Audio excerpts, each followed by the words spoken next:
सोनिया एक छोटी, हांसमुख और थोड़ी शरारती लड़की थी जो हमेशा अपने दोस्तों से बातें करना पसंद करती थी, खासकर फोन पर चैटिंग करना, गेम खेलना और फनी स्टिकर भेजना।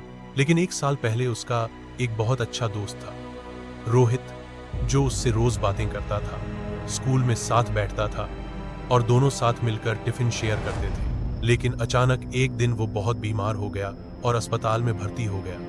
डॉक्टर ने बहुत कोशिश की लेकिन वो ठीक नहीं हो पाया और सबको छोड़कर चला गया। सोनिया को बहुत दुख हुआ। कई दिनों तक वो किसी से ठीक से बात नहीं कर पाई। फिर धीरे धीरे जिंदगी फिर से नॉर्मल होने लगी। लेकिन रोहित की याद कभी कभी बहुत आती थी, खासकर रात को जब वो मोबाइल में पुराने मैसेज पढ़ती थी। एक साल बाद की एक ठंडी सर्दी वाली रात थी। बाहर तेज हवा चल रही थी, खिड़कियां हल्की हल्की हिल रही थी और पेड़ों की शाखें खिड़की से टकराकर टक टक की आवाज कर रही थी। सोनिया अपने बिस्तर पर लेटी हुई थी, कंबल में लिपटी, हाथ में मोबाइल लेकर। अचानक उसका व्हाट्सएप नोटिफिकेशन बजा। उसने सोचा शायद कोई क्लास का दोस्त होगा, लेकिन जब उसने देखा तो उसकी आंखें बड़ी हो गईं, क्योंकि स्क्रीन पर लिखा था रोहित। पहले तो उसे लगा शायद किसी ने उसका नाम सेव करके मैसेज किया होगा, लेकिन जब उसने प्रोफाइल फोटो देखी तो दिल जोर जोर से धड़कने लगा। फोटो वही थी जो रोहित ने अपनी मौत से एक हफ्ते पहले लगाई थी। उसने डरते डरते चैट खोली। उसमें सिर्फ एक मैसेज था, हाय सोनिया, कैसी हो। सोनिया का हाथ कांपने लगा। उसने सोचा ये सपना तो नहीं।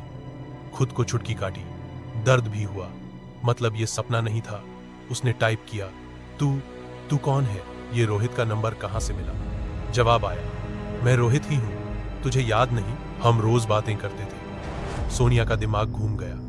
उसने जल्दी से लिखा, लेकिन तू तो। जवाब आने से पहले ही उसने टाइप कर दिया, तू तो मर गया था ना। थोड़ी देर तक स्क्रीन पर टाइपिंग दिखा, फिर जवाब आया, हाँ मैं मर गया था। ये पढ़कर सोनिया के पूरे शरीर में जैसे ठंडी बर्फ दौड़ गई। उसका गला सूखने लगा, उंगलियां सुन्न हो गईं। उसने डरते डरते हंसने वाले इमोजी के साथ लिखा, अच्छा मजाक है, बता कहां है तू।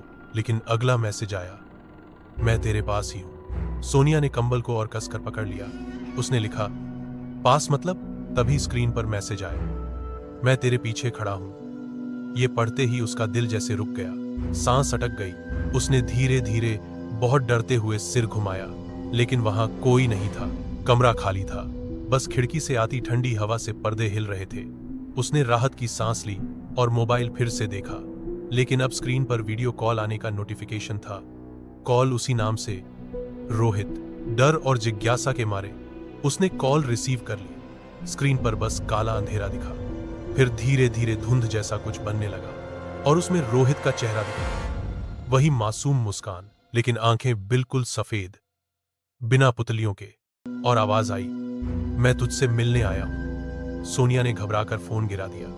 दिल इतनी तेज धड़क रहा था कि वो सुनाई दे रहा था। तभी बिस्तर के पीछे से हल्की सी खर खर जैसी आवाज आई। उसने कांपते हाथों से कंबल हटाया और देखा कि बिस्तर के पीछे से कोई धीरे धीरे झुककर उठ रहा था। उसके कंधे पर ठंडी सांस पड़ी और एक जानी पहचानी लेकिन डरावनी आवाज कान में आई, मैं तेरे पीछे खड़ा हूं। सोनिया चीखने ही वाली थी कि अचानक लाइट चली गई। पूरा कमरा अंधेरे में डूब गया।